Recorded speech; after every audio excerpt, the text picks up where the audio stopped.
the showcase.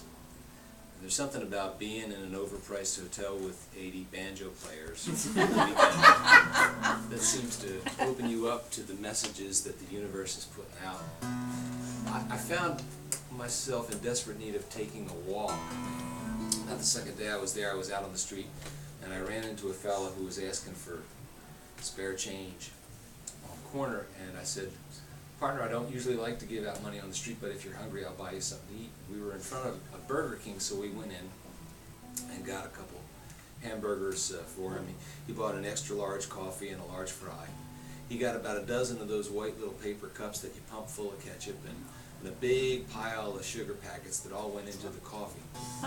And I said, "You're welcome to eat alone if that's what you want to do, but I'd love to have the company if you wanted to join me." So we got a booth in the corner. He said his name was Larry, but he liked to be called L. He had on a raggedy yellow sweater that brought out a troubling cast in his eyes. But I didn't want to pry. You know, I figured we're just two guys having lunch, talking about what guys talk about, sports and work. And I said, "Tell me about your job, Al." He said, "Well, I ask people for money." I said, "Have you been doing it long?" He said, "I've been doing it all my life." I said, "Well, I bet you've acquired an interesting skill set." You know, he said, "What do you mean?" I said, "Well, I bet you're pretty good at sizing people up, you know, knowing who to go up to and who to avoid, you know." He says, "John, you can't never tell nothing about nobody just from looking at them."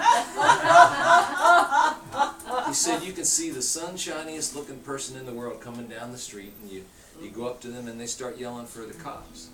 And you see the most sourpussest looking person coming down the street, and you go up to them and they're only too happy. They light up like a Christmas tree. They want to help you so much." He said, "You can't never tell nothing about nobody just by looking at them." I said, "Did you ever get arrested for approaching somebody?" He said, "No, I would never bother anybody." So he said, "Once they realize I'm going to leave them alone, they always settle down."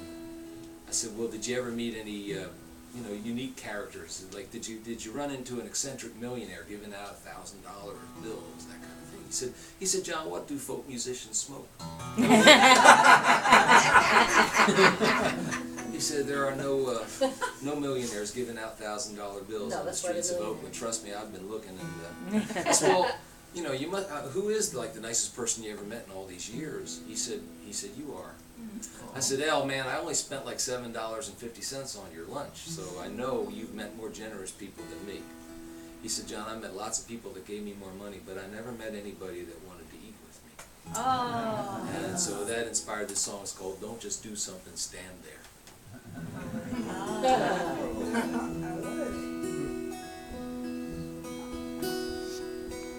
It's what we do, ain't it?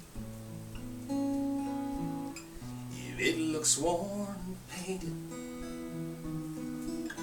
If it is torn, mend it. If it's bent, unbend it. But when a heart's breaking,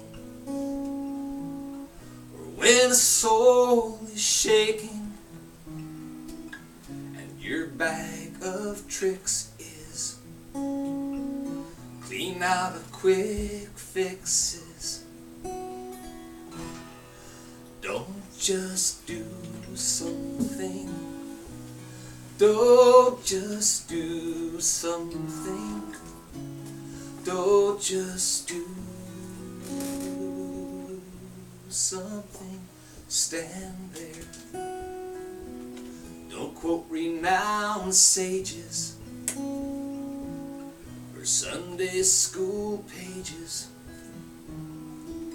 Paths of least resistance will keep at a distance.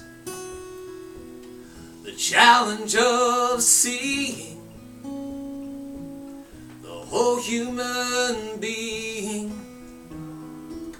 in all their fierce beauty and your profound duty.